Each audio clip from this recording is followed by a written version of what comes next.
Bom dia, pessoal. A gente vai tratar hoje na biologia celular de núcleo e a estrutura de ácidos nucleicos, tá ok? Vamos retomar só um conceito bem básico aí da biologia celular. O núcleo é o que distingue, os eucariontes dos procariontes. É a grande distinção entre um e outro.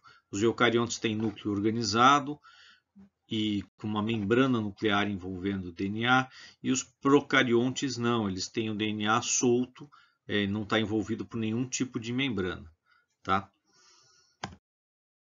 Aqui é uma imagem mostrando um núcleo, tá? Aqui é uma célula, tá? Isso aqui é uma microscopia eletrônica, eu vejo várias organelas aqui, e aqui eu tenho o núcleo. E o ciclo de uma célula, ele tem duas grandes fases aí. A fase em que ela se divide, que é a mitose, e uma fase entre as divisões que a gente chama de intérfase. Todo o estudo que a gente vai fazer no núcleo aqui nessa aula aqui está relacionado com a intérfase. Tá? A gente não vai estudar um núcleo durante a mitose, não hoje. Então, tá aí o que eu acabei de falar, período em que está ocorrendo divisão celular, período entre duas divisões celulares na intérfase. Tudo que a gente vai ver hoje é sobre a intérfase. Tá? E o núcleo ele tem algumas características. Né? A maioria das células do corpo da gente tem um único núcleo. E algumas células têm dois ou mais núcleos, como é o caso de hepatócitos e como é o caso de algumas células musculares de estriadas esqueléticas. E o núcleo ele tem algumas outras características, né? Células com um metabolismo muito intenso acabam apresentando núcleos bastante volumosos. E geralmente o núcleo se localiza no centro da célula e ele acaba acompanhando o formato da célula. Então, se a célula é alongada, ele é alongado também. Se a célula é globosa, ele é globoso também. Normalmente costuma funcionar assim. Então a gente consegue inferir o formato da célula se a gente estiver olhando para o núcleo dela. Tá? E os componentes do núcleo, quais que são? São esses quatro aqui. Envoltório nuclear, que a gente também pode chamar de membrana nuclear, a cromatina, os nucleolos e o nucleoplasma. A gente vai ver ao longo da aula de hoje todos esses componentes aí. O envoltório nuclear, que é o que a gente vai tratar agora, separa o núcleo do citoplasma da célula. Ele é uma membrana que envolve todo o material genético. Então ele cria um compartimento e ele cria também um jeito de controlar o acesso ao DNA da célula. Tá? Ele tem duas camadas, então são duas membranas concêntricas, sendo que eu tenho a face para o núcleo e uma face para o citoplasma. Tá? A fase para o núcleo está associada a uma rede de filamentos que a gente chama de lâmina nuclear, e a face para o citoplasma está associada com ribossomos e ela tem uma conexão com o retículo endoplasmático rugoso. Nesse esquema aqui, a gente consegue ver isso. Então, eu tenho aqui lâmina nuclear, tá? Que é esse vermelhinho aqui, está associado com a face interna. E a face externa, essas bolinhas aqui são ribossomos, e isso aqui é um retículo endoplasmático rugoso, que está intercomunicando com a membrana nuclear.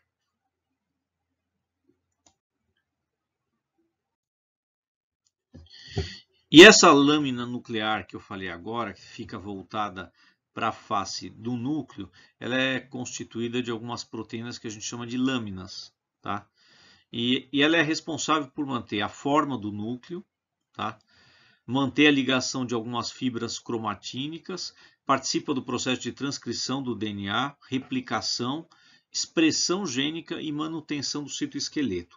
Então tem uma série de funções aí relacionadas à lâmina nuclear. Tá?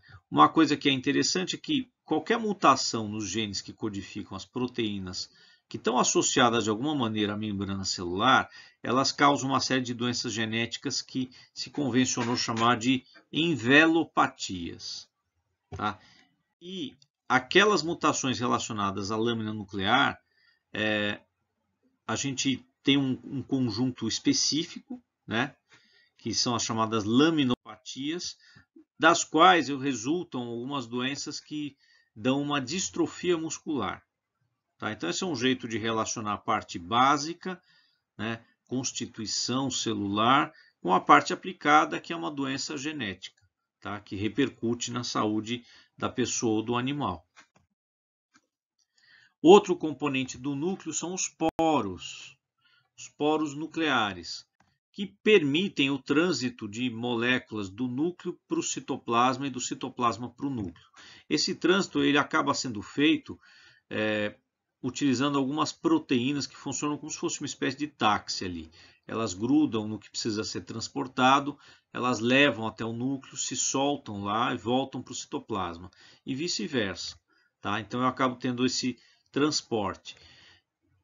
Existe transporte ativo, quando eu preciso de energia para fazer essa movimentação, e existe também transporte passivo.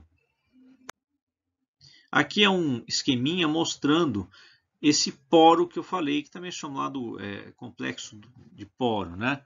Então eu tenho aqui um canal central, por onde passam as moléculas, alguns filamentos citoplasmáticos. Aqui eu tenho a membrana nuclear externa, membrana nuclear interna. Entre as duas a gente tem um espaço chamado espaço perinuclear, tá?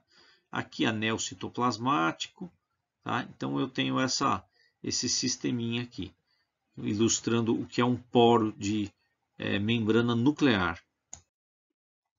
Aqui é uma imagem em microscopia eletrônica, mas é uma técnica chamada criofratura.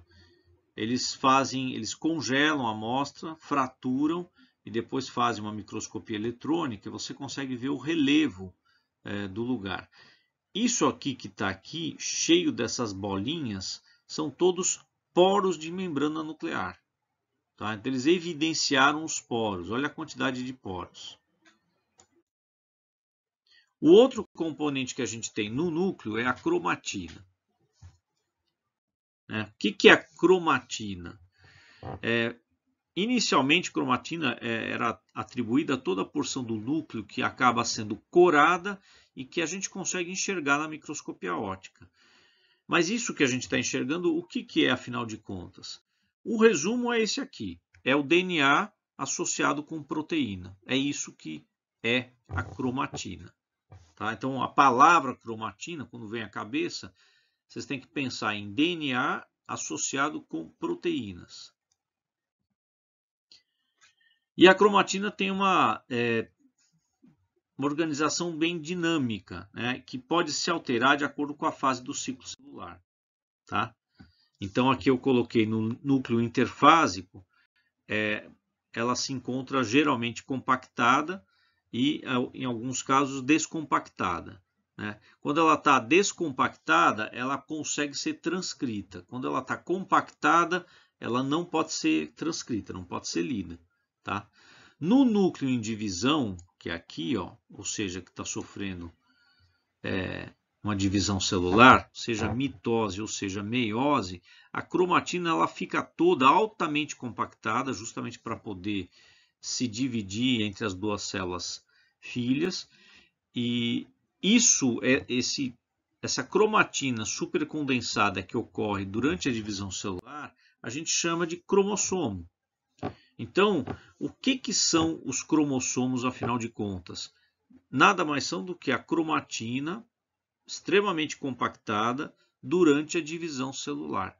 Então, a gente só consegue ver cromossomo durante a divisão celular. Entre as divisões celulares, eu não consigo ver cromossomo, tá? Porque aí o DNA, parte dele, sofre descompactação. E a cromatina ela tem graus assim, de condensação ou compactação que depende de uma série de fatores. Depende do tipo celular que a gente está falando. Tem tipos celulares que têm uma condensação maior que outros. estágio funcional da célula. Eu posso ter, por exemplo, linfócitos que estão inativos e linfócitos que estão ativos, e também do grau de diferenciação da célula. Aqui é uma imagem, acho que bonita, mostrando os núcleos, que são essas bolotas grandes. Então dá para perceber que aqui está a célula, né? E aqui essa bola eu tenho um núcleo. E a gente olhando o núcleo, dá para perceber que eu tenho uma região mais escura, que é essa aqui, por exemplo, e uma região mais clara, que é essa aqui. Tá? Isso aí é o que a gente chama de heterocromatina e eucromatina. Tá? Então, o mais escuro e que fica geralmente na periferia do núcleo é a heterocromatina. O que fica mais central e é mais frouxo, mais clarinho, é a eucromatina. Tá? A eucromatina ela tem uma divisão também. Né? Eu tenho uma parte bem menos condensada, que é ativa, que deve representar 10% da eucromatina, e eu tenho uma parte mais condensada, que costuma estar inativa, que deve girar em torno de 90%. Tá? Então, na eucromatina, eu tenho só 10% sendo transcrito. A heterocromatina, ela é super condensada e ela está sempre inativa. Em algumas circunstâncias, parte dela acaba descompactando e sendo transcrita, mas ela é uma parte bem mais condensada e inativa que a eucromatina. Então, isso aqui é um resumo da ópera, né? Cromatina é DNA mais proteína. Tá? E as proteínas que estão associadas com o DNA, elas podem ser proteínas que a gente diz histônicas ou não histônicas. Né? Esse nome histônica é porque as proteínas associadas ao DNA a gente chama de histonas. E eu tenho uma série de outras proteínas que também estão ali junto, mas têm outras funções. As proteínas histônicas, elas têm uma função meio principal de organizar espacialmente o DNA, mais ou menos como um carretel faz com uma linha. Tá? As proteínas não histônicas têm outras funções, têm funções estruturais, estão relacionadas com os processos que acontecem no núcleo, como replicação e reparação de DNA, e elas participam também de processos de ativação e repressão gênica. E a unidade básica da cromatina, né, isso é uma questão de convenção, o pessoal decidiu chamar de nucleossomo, que é esta estrutura aqui. Então eu tenho a fita em verde aqui, que é o DNA, e esses discos coloridos são proteínas que compõem a histona. Então o DNA ele se enrola na histona como a linha num carretel. Tá? Isso aqui é um nucleossomo, tá? É a unidade fundamental aí da cromatina. E esse nucleossomo ele se organiza formando conjuntos de carretéis, vamos dizer assim, alguns com 10 nanômetros e outros com essa configuração aqui, que tem 30 nanômetros. Tá? E essas estruturas aqui, o pessoal convencionou chamar de fibras. Né? Então, fibra de 10 nanômetros, fibra de 30 nanômetros. Tá? As fibras que são transcritas são as fibras de 10 nanômetros. Tá? Que é o primeiro nível de compactação. Quando a gente atinge um segundo nível de compactação, aqui, ó, como eu falei, né, o primeiro nível de compactação eu tenho transcrição do DNA. Né? É um nível de compactação que dá acesso às enzimas para fazer a transcrição. No segundo nível, a cromatina ativa. No segundo nível, eu tenho uma compactação tão grande que as enzimas não conseguem ter acesso e ele não consegue ser lido. E aí a gente parte para uma unidade bastante fundamental e conhecida do DNA, que é o gene. E o que é um gene? É uma sequência de nucleotídeos que expressa um produto final que tem uma função. Né? Então é uma sequência que eu vou transcrever, ela vai ser expressa, por exemplo, numa proteína, e essa proteína tem uma função qualquer. é uma enzima, é uma proteína estrutural, alguma coisa assim. É isso que a gente considera um gene. Tá? E os genes, eles têm nas suas sequências, é algo até difícil de entender, mas eles têm partes que são funcionais e eles têm, no meio das partes funcionais, trechos que não codificam nada. É como se fosse uma espécie de DNA lixo. Essas regiões que não codificam nada, a gente chama de introns, dá até para fazer um jogo mnemônico, né? Introns intrusos, né? Que não era para estar lá, e os exons, que são as partes codificantes de fato. Então, toda vez que eu vou, olha, codificante e não codificante, toda vez que eu vou fazer a transcrição do DNA, eu faço essa transcrição para uma fita de RNA, tá? A gente usa uma enzima chamada RNA polimerase para fazer essa transcrição, e a fita ela é bastante grande, mas ela está cheia de introns. E os introns não servem para nada, eles precisam ser retirados.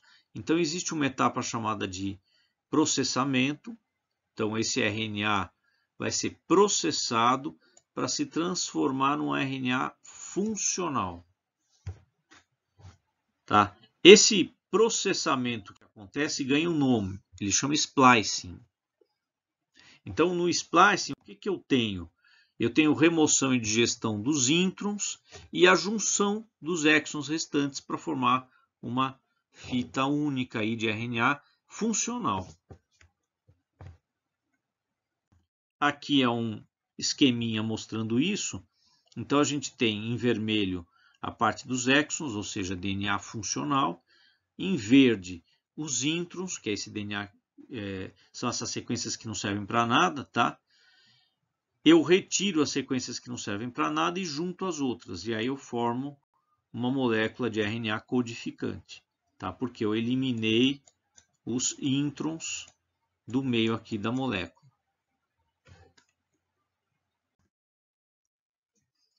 E a gente chega no nucleolo, né? O nucleolo, quando a gente está olhando célula em microscopia óptica comum, é uma manchinha que tem no núcleo. A gente consegue divisar essa manchinha, tá? Aqui nesse esqueminha, esse aqui é um esquema de núcleo, tá? Então imagine que a célula está aqui fora, né, grandona, e isso aqui é o núcleo. O nucleolo seria isto aqui, tá? Ele tem uma grande associação de DNA e ribossomos aqui dentro. E o nucleolo, aqui mostrando de novo o nucleolo, ó, aqui é o núcleo, tá? Aliás, esse núcleo aqui ele está com cromatina frouxa, tá? É uma eucromatina que deve estar ativa. E eu tenho o nucleolo aqui, ó. Ops, tá? Que é essa coisa bem escura que a gente vê aqui na microscopia eletrônica, é muito evidente. Mas na microscopia óptica eu também consigo perceber essa zona bastante eletrondensa aqui. E os nucleolos têm uma função primordial, que é a biogênese e montagem das unidades ribossômicas. Ele tem uma série de outras funções, mas eu não vou ficar me estendendo em relação a isso. Eu queria só destacar essa função primordial aí do nucleolo. E eu tenho, por fim, aquela quarta e última estrutura do núcleo, que é o nucleoplasma. O que é o nucleoplasma? É uma solução aquosa que tem proteínas, sais, tem nucleotídeos soltos, tem RNA, no qual está tudo mergulhado ali no núcleo, tanto a cromatina quanto o nucleolo. Então é como se fosse a piscina na qual as pessoas estão nadando. Tá? Essa solução aquosa a gente chama de nucleoplasma.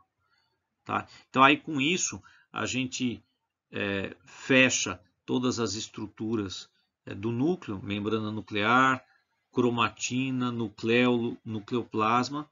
Tá? A gente teve uma ideia de como se dá a transcrição do DNA, né, para RNA, e esse RNA tem introns que precisam ser retirados, aí eu faço um processamento, que é chamado de splicing, que transforma esse RNA num RNA funcional. Esse RNA funcional depois ele vai ter que ir até um ribossomo, um RNA mensageiro vai até um ribossomo para fazer proteína. E o ribossomo está onde? No citoplasma. Tá? Com isso, a gente encerra essa parte da aula, tem uma testagem e um texto associados a ela, e depois a aula síncrona para a gente discutir, debater, tirar dúvidas e resolver a testagem. Tá ok? Então, até lá, gente.